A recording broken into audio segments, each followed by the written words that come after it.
Урматтуу министр айым, мен өзүмдүн сунушумду комитеттин жыйынында айткамын, бирок сизге бир сунуштарымды гана айтып коеюн. Биринчи, эл аралап жүрөбүз, өзүңүз деле мугалимдериңиз акимдин, губернатордун көзүнчө айтып атат. Кагаз иштери дагы деле толтура деп. Кагаз азайды деп айткан менен андан бетер көбөйдү дейт. Балким Бөркал десе башалган ортодогу районоолор балким түшүнбөй аткандыр, директорлор түшүнбөй аткандыр, бирок кагаз иштери билесиз адамды сындырат, чарчатат. Анын чыгармачылык потенциалын чектейт. Ошон үчүн андан көрө китеп окусун, андан көрө өзүнүз өнүктүрсүн. Ушул жагын карап берсеңиз, азыр жооп бербей койсоңуз деле болот, бирок бул багытта иш алып барып атсаңыздар керек. Күзгө чейин мага жооп берсеңиз болот. Мындай иштерди кылдык деп. Мен эл аралап текшерип келген деп ойлойм. Бул биринчиси. Экинчиси, китептер жетишпей атат деп атат. Ушу жетишпеген делегеде жакшыбы дейм да. Эмнеге билесизби? Анткени китептер аябай татаал тил менен жазылган. Мен кече сизге айттым, Гарвардтын англис тилинде жазылган китебин, Оксфордтун англис тилинде жазылган китебин мен жеңилирээк түшүнөм мына кыргыз мектептериндеги 5-чи класстын кыргыз китебине караганда.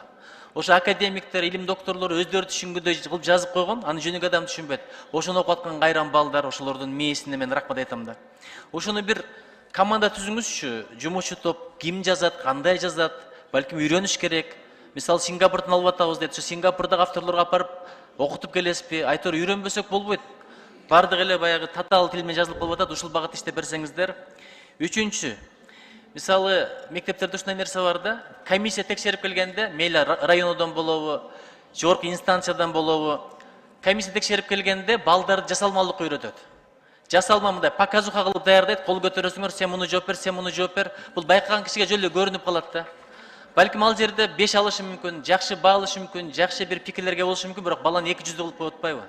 Жалган айтканга үйрөтүп атат. Комиссия келгенде башкача, комиссия жокто башкачалык үйрөтүп атат. Ошого окшогон бир чынчылдыкка тарбиялайлычы балдарды. Ушундай бир көзөмөлдөп коюңузчу.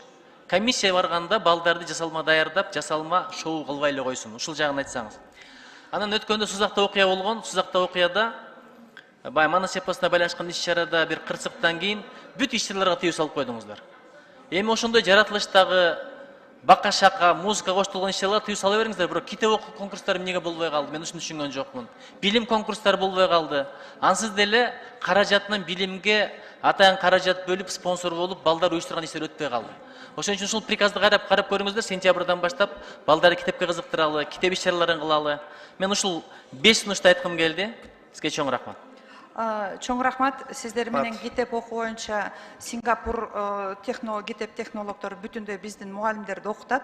32 багытта китептерди алдык систем. Ошо боюнча экинчиден улуттук китеп даярдоочуларды толугу менен даярдайбыз. Рахмат. Кагаздар боюнча кагаздардан толугу менен көз карандылыкта арылтуу, бюрократиялык басмырлоодон арылтуу үчүн толугу менен компьютердик ар бирине планшет, ошондо жасалма акылды пайдаланабыз. Мындан ары жасалма акыл мугалимдин ишмердүүлүгүн көзөмөлдөп турат.